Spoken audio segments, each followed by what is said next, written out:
Now, away from that, a coalition of Democrats for Electoral Reforms, CODA, has adjudged the 2019 general elections to be free, fair and credible in spite of some shortcomings on the part of all stakeholders.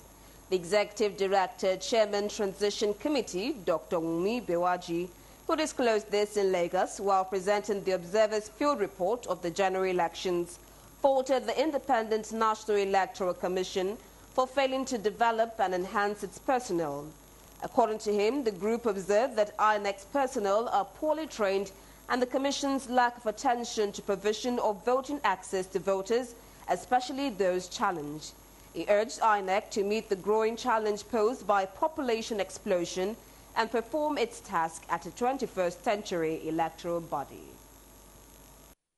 In spite of the aforementioned failings and shortcomings on the part of all stakeholders, it is CODA's firm verdict that the 2019 general elections were free, fair, and credible. It is CODA's recommendation that INEC needs to retrain, to retool, and reinvent itself to be able to meet the growing challenge posed by population explosion, for it to be able to perform its tasks as a 21st century electoral body. While pointing out the issue of voter apathy, fake news and threat of judicial process and democracy that marked the election, the group wants organizations involved in distribution of fake news punished and role of judiciary reviewed and clearly defined. They however advocated that the nation's 20 years anniversary of democratic rule should be used to amend the Constitution to declare democracy as fundamental human rights.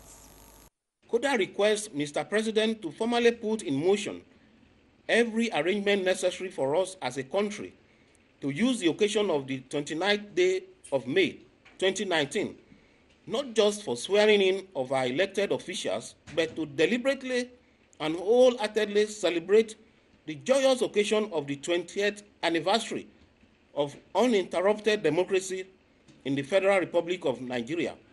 Let us celebrate ourselves, the voters, the army, the police, our security agencies, INEC, and all who have contributed to the success story so far.